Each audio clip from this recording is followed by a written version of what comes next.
Prontinho, galera, o meu bom dia oficial para todos que estão na plataforma para a nossa 8ª aula da disciplina de Ética e Bioética. Hoje eu queria conversar um pouquinho com vocês sobre a política de transplante, né? E a visão, o que mais atrapalha a política de transplante de órgãos aqui no Brasil, né? Existe uma política estruturada. Existe uma política dentro de todas as unidades de saúde, né? A nível nacional, eu gostaria de deixar claro que tudo que eu vou colocar aqui para vocês é a nível nacional, tá bem? E trazer para vocês as principais informações, né? Que tem atrapalhado a normatização dessa política aqui no nosso país. Primeiro, eu gostaria de fazer um levantamento aqui rápido. Quem é a favor da política de doação de órgãos? Seja de paciente vivo, seja de paciente morto.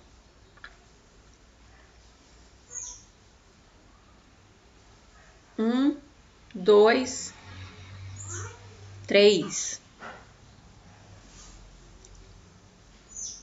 4, 5.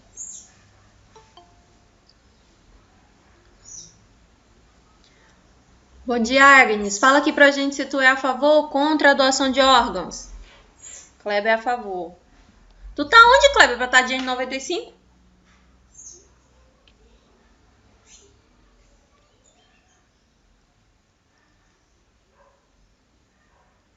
E aí, Agnes? A favor, beleza. Mais alguém? Então aqui, ó, dos 12 participantes, 8 são a favor da política nacional de doação de órgãos.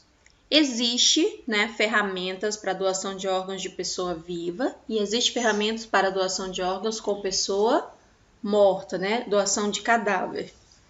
Quando eu falo de doação de órgãos com pessoa viva, eu estou falando desde hemotransfusão, né?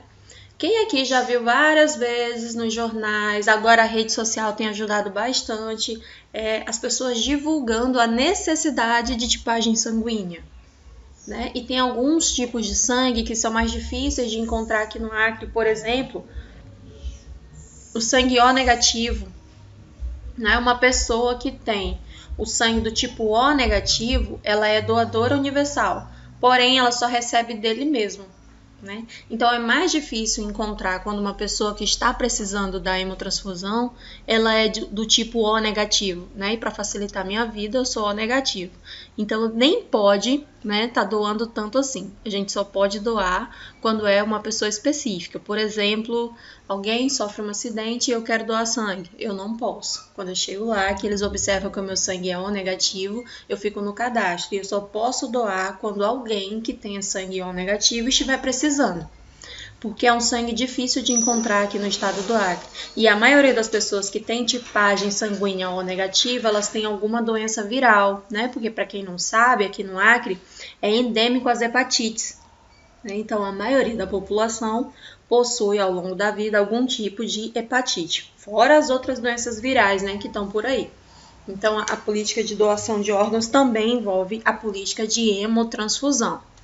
Outra coisa também, paciente oncológico precisando de doação de medula óssea, né? Vocês já viram, teve um tempo que o CTAC fez uma parceria com o Hemoacre, né? Então coletava a amostra de cada um dos alunos, né, que se diziam a favor da política de doação de órgãos. Era colocada uma amostra do tipo sanguíneo num sistema. Esse sistema era a nível nacional, né? Para quando alguém precisasse de medula óssea, cruzava-se os dados genéticos e observava aonde tinha uma pessoa que estava necessitando, por exemplo, da medula óssea da Dionara, da medula óssea do Lucas, né? Essa parceria acabou no final de 2019, mas quem tem interesse é só procurar, né, o Hemocentro e dizer que quer fazer parte do cadastro, né, do banco de medula a nível mundial. É rapidinho, é uma amostra sanguínea como se você fosse fazer um exame de sangue. Tira ali de 3 a 5 ml, vai depender da estrutura sanguínea, né?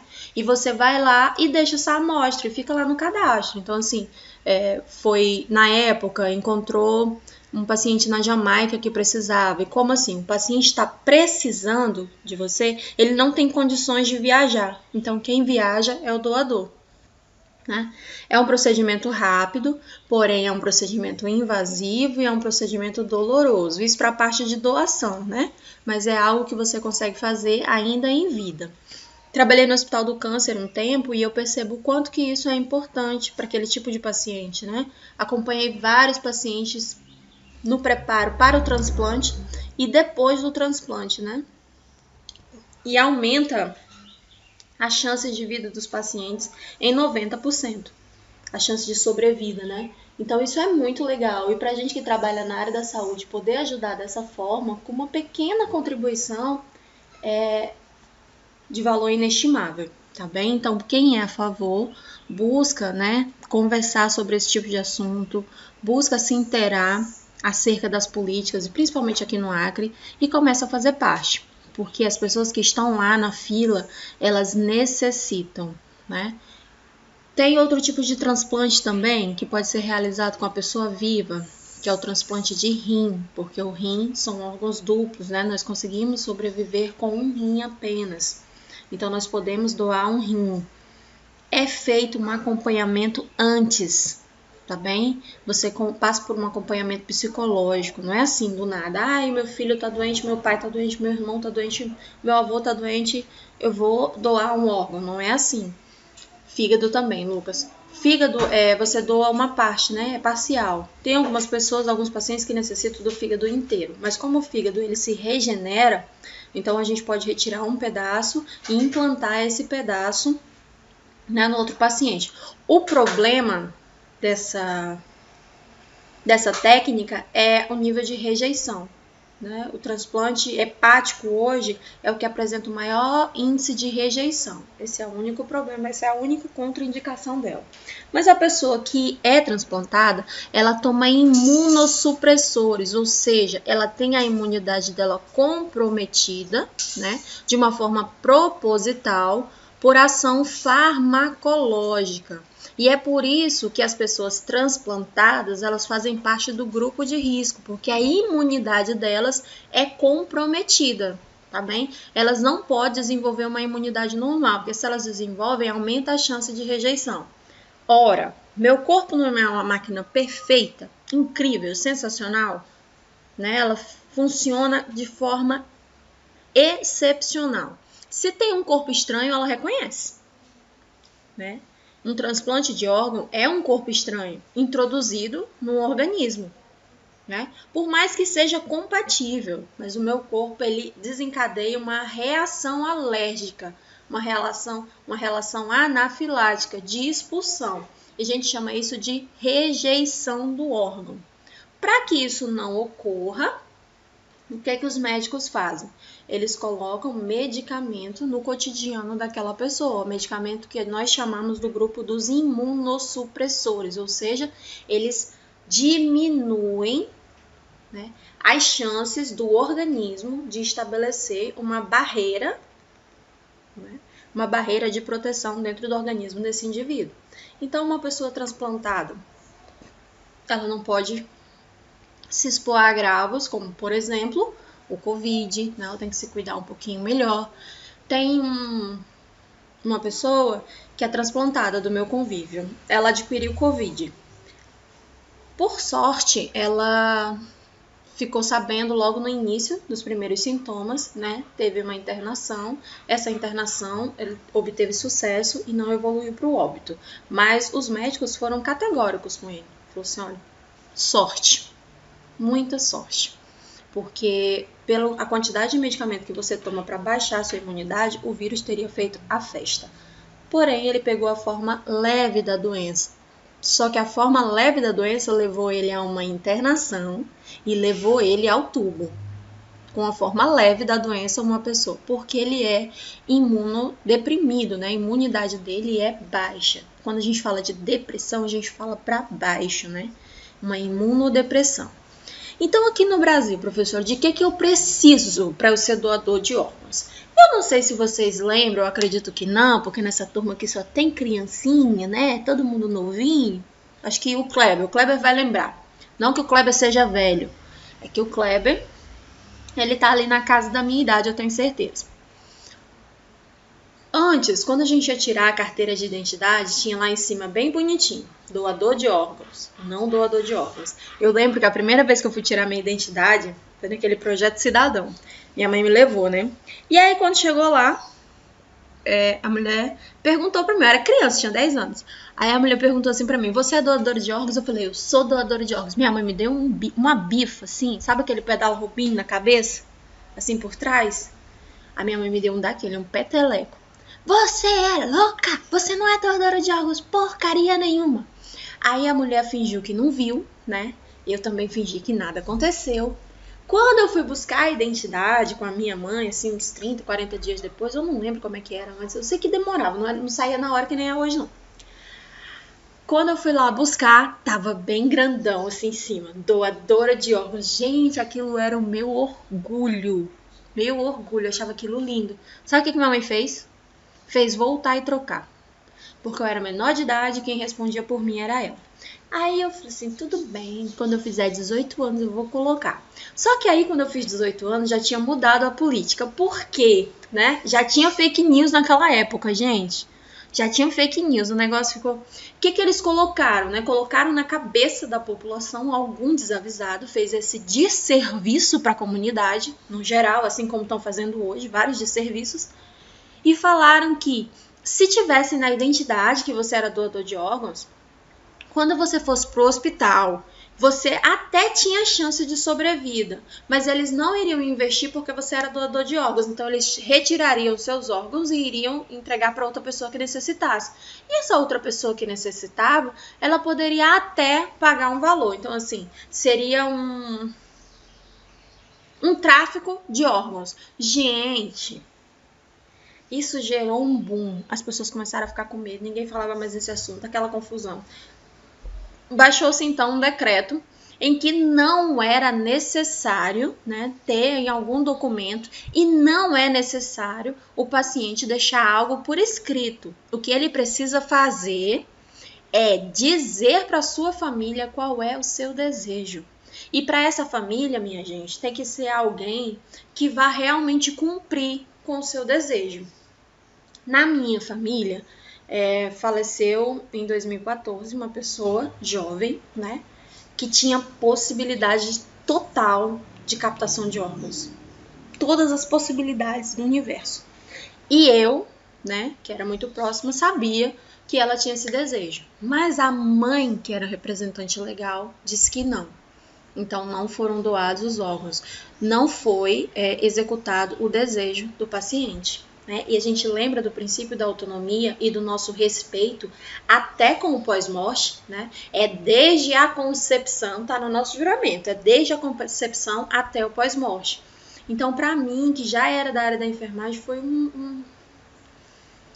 um baque. Foi difícil de aceitar aquela situação.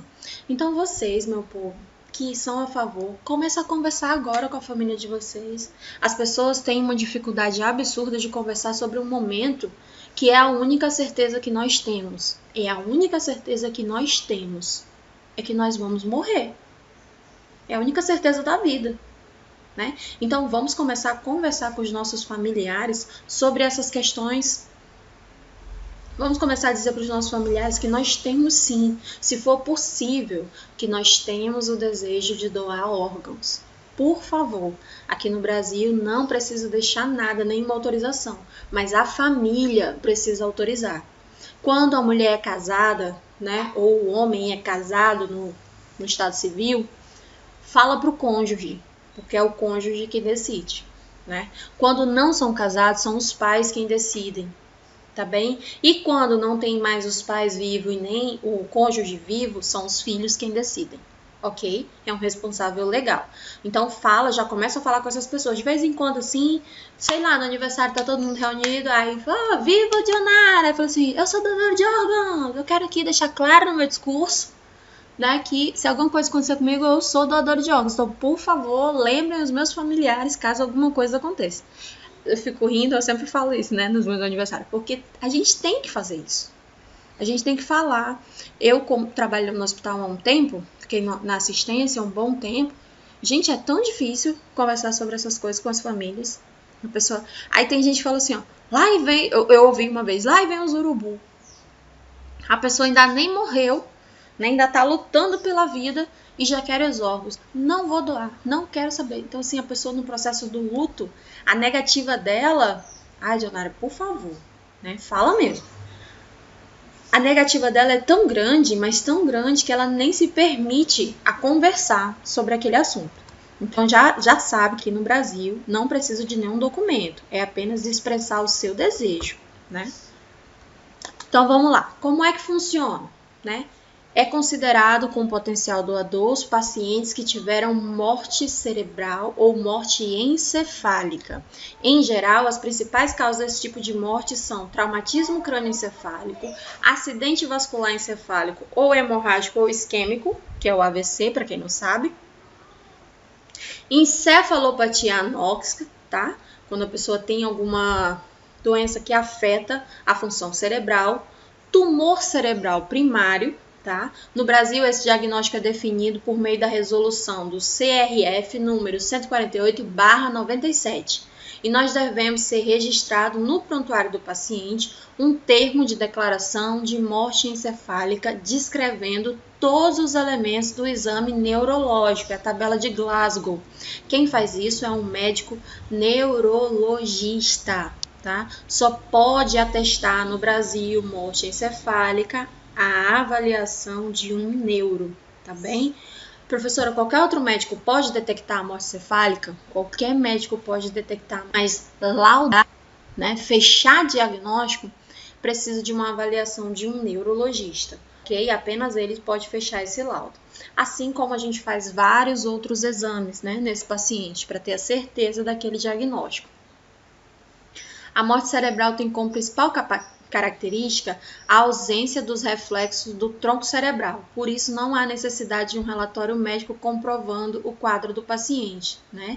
Além desse documento, a equipe médica deverá realizar, para identificar a causa do coma, se o paciente não estava usando drogas depressoras do sistema nervoso central, né? Ou seja, tem que saber se aquele coma não foi induzido, porque pessoas estão em coma por indução, ou elas estão em coma por uma ação natural do organismo, ou seja, uma depressão do sistema nervoso central, né? Nós não temos imunodepressores, né? Esses depressores, eles afetam o tronco cerebral, então eles diminuem a atividade do organismo.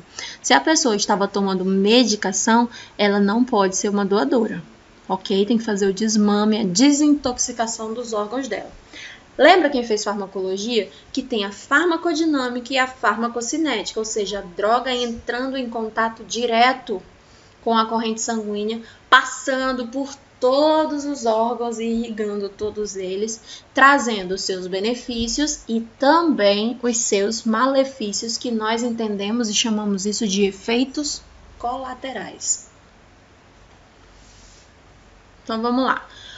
Para a enfermagem, né? Como que a gente pode observar? Nós temos que detectar a hipotensão arterial, né? E essa hipotensão, ela tem que estar com a temperatura menor que 35 graus Celsius. Vocês vão aprender os parâmetros de normalidade na disciplina de Fundamentos de Enfermagem. E aí fica mais fácil você saber o que é uma temperatura normal e o que é uma temperatura alta, né? Que a gente chama de febre. A maioria das pessoas já sabe o que é uma febre.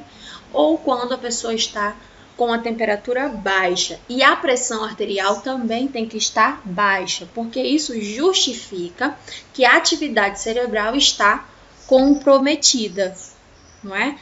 Vocês já observaram, a pessoa quando ela está com pressão alta, dificilmente ela desmaia. Mas a pessoa quando está com a pressão baixa, qual é a primeira coisa que acontece com ela?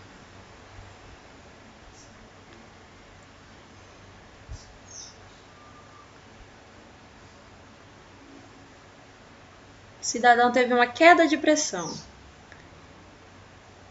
Essa queda de pressão isso mesmo, Henrique, essa queda de pressão culmina com a queda da atividade cerebral. Não tem sangue circulando, irrigando os neurônios, né? A fenda sináptica se abre e a pessoa tem uma síncope, ou aquela sensação de teto preto. Exatamente, Henrique. Né? A gente chama de síncope. Tontura, escuridão, visão turva e, por consequência, um desmaio. Isso é muito comum. Então, a gente já sabe que a hipotensão traz esses reflexos. Então, não é normal a gente ver uma pessoa que está com hipotensão andando serelepe ou conversando, né? Ela diminui mesmo as atividades e fica só a função vital, ou seja, o coração e o pulmão funcionando. Até o cérebro é desligado. Ainda obedecendo essa resolução, a equipe médica deverá realizar outros exames a fim de determinar que haja ausência da perfusão sanguínea cerebral ou ausência de atividade elétrica cerebral, ou ainda ausência metabólica cerebral, que nós chamamos isso de morte encefálica ou morte cerebral.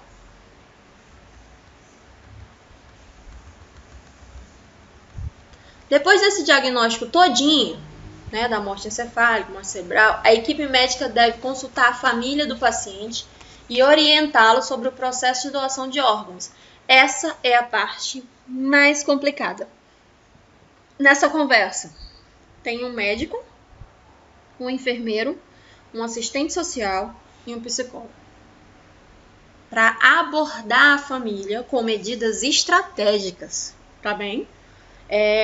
Nos preparando para toda e qualquer colocação contrária sobre o assunto.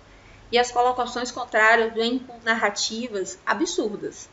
Só queria dizer, tá? Não vem dizendo, não, meu bem, nós não vamos doar, não.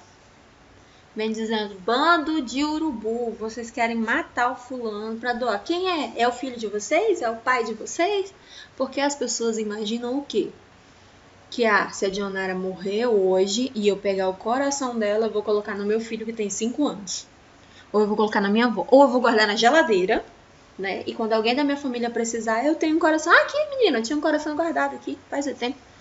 Não é assim, tem que ser compatível, né? Tanto tipagem sanguínea quanto código genético. É por isso que tem uma fila com todo o DNA, né? Todo um levantamento de DNA daquela pessoa que está necessitando. Então, quando morre alguém com as mesmas características, a gente observa se é compatível. Faz os exames e só então é doado. E no Brasil existe uma política em que o doador não sabe de quem recebeu o órgão. Tá bem? Ele não pode saber. Nos outros países a pessoa sabe quem doou. No Brasil existe essa política. Nós não temos acesso de saber quem é o doador quando ele é cadáver, né? Agora dá para saber assim, por exemplo, o Gugu Liberato morreu e os órgãos dele foram doados para 50 pacientes. Isso dá uma noção de saber quantas pessoas aquele cadáver conseguiu ajudar, né? Aquela doação do cadáver conseguiu ajudar. Mas eu não tenho como detectar essas 50 pessoas, né? Teve uma que foi detectada porque ela estava nos Estados Unidos e lá a política é diferente. Né? Alguns órgãos do Gugu ficou nos Estados Unidos.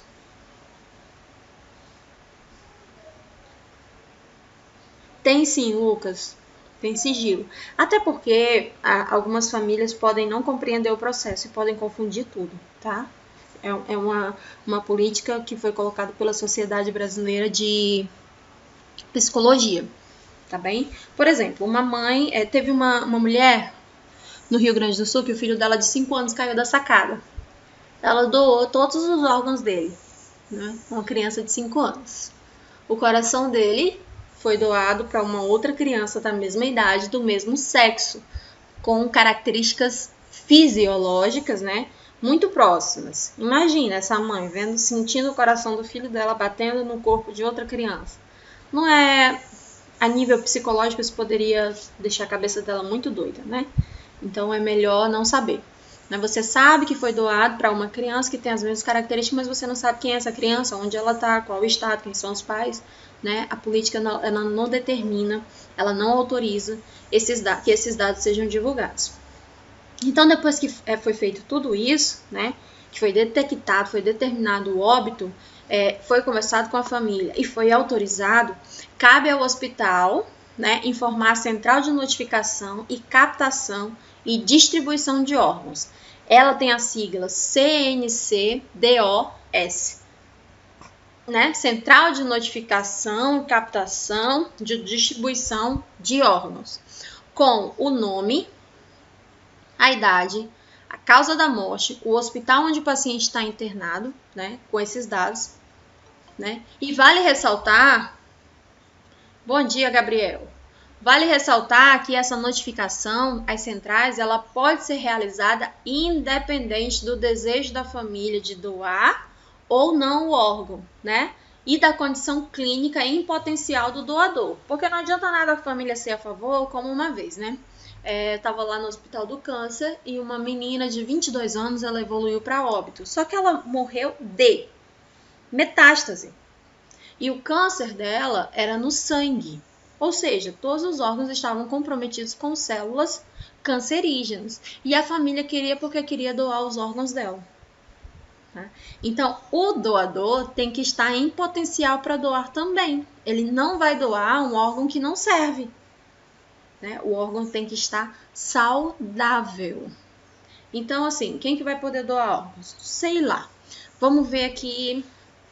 Eu, né? 32 anos, saudável, sem nenhuma doença pregressa, né? Sem diabetes, sem hipertensão, sem HIV, sem doenças no geral que possam comprometer os meus órgãos. Sofro um acidente automobilístico, ou seja, uma pessoa saudável que por uma ação, né, teve a interrupção ali da vida. Exatamente, Dionário, né? Quem tem o fígado comprometido não pode doar. Exatamente, Agnes. Mesma coisa, tá? Então, eu poderia ser uma doadora de órgãos em potencial. Agora vamos lá. Tô diabética, tô hipertensa, né? Colesterol alto, triglicerídeos alto. Eu não vou poder doar, gente. Né? São pessoas que não tem como doar órgãos. Então, isso a gente tem que observar. Se o doador ele tá em potencial para doar, tá bem? Aí, só assim vem a captação de órgãos e aí é feito, né? Espera que cumpra o protocolo, que o corpo ele entra em falência múltipla e aí são retirados os órgãos. Eu já escutei muita gente falar assim: eu vou enterrar o quê? Vou enterrar só a carcaça? Aqui no estado do Acre, né? Quando a equipe vem de fora, ela consegue captar córnea. Eu nunca fui no velório pro cadáver estar com o olho aberto. Alguém já foi no velório aqui pro cadáver estar com o olho aberto? Eu nunca vi, né? Se alguém já viu, eu também quase não vou ao velório que eu não gosto. Mas se alguém já viu, por favor, me fala. Então são retirados os olhos, são retirados os pulmões, o coração, parte do intestino, são retirados, né, os rins e o fígado. É o que mais é retirado. Pâncreas também é retirado. Então vai depender da meia-vida do órgão, né? E como que tá o órgão ali. Aí ele é colocado dentro de umas malas com gelo e são transportados via helicóptero ou via aérea de uma forma que chegue muito rápido ao local de destino. Então é comum que o coração fique em São Paulo, que o pulmão vá para o Rio de Janeiro, né, que o intestino vá para o Rio Grande do Sul e assim vai. É aonde está o paciente que está necessitando daquele órgão que tem a compatibilidade. Então, é muito comum. Nós, por estarmos na região do norte, que o acesso é um pouquinho mais complicado, nós perdemos muitos órgãos. Por exemplo, aqui nós só conseguimos captar, se a equipe não vier de fora, nós só vamos conseguir captar rim e fígado, tá bem? Os outros órgãos a gente não tem condições de captar. Agora, se vier uma equipe de fora, ela tem como tirar tudo isso e levar para os grandes centros, né? Por isso que a gente mantém o paciente nas condições fisiológicas primárias estabilizadas, que é para dar tempo da equipe chegar e captar o maior número de órgãos possível. Doação em vida, já falei para vocês o que a gente pode doar em vida, né? Medula óssea, fígado, parte do pulmão, rim, pele, tudo isso a gente pode doar, né? Pode ser um parente, né? Ou pode ser uma pessoa que está cadastrada, né, a nível nacional na central de doação de órgãos, tá bem? O meu pai sofreu um acidente em 98. Ele é eletricista e ele sofreu um choque elétrico. E ele perdeu boa parte da pele, né? A gente sabe que uma pessoa que sofre um choque elétrico tem queimadura de 3º grau. Então, ele perdeu tecido ósseo, ele perdeu nervos e tendões. A irmã dele, que era compatível, doou pele para ele. Então, ele é enxertado. E essa irmã dele faleceu pouco tempo depois, assim, depois da doação de órgãos, ela teve um problema sério de saúde. Pedaço, parte dele, tá? Por exemplo, um pedaço do alvéolo pulmonar, tá bem? O pulmão inteiro não tem como. Como o órgão é de par, a pessoa consegue sobreviver com um pulmão apenas, tá bem? Só que uma pessoa é imunocomprometida.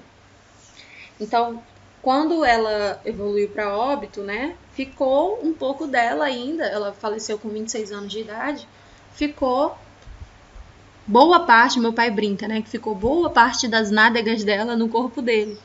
E aí, na época ela era casada, e meu pai brinca com o marido dela até hoje, falando assim, olha, tá aqui, quando você sentir saudade, o bumbum dela tá aqui no meu braço, tá aqui na minha perna, porque ela doou, né, a pele do bumbum, né? Ela doou a pele do glúteo. Então ela doou não só pele, como doou também músculo, né, pro meu pai. E até hoje tá lá, não houve rejeição.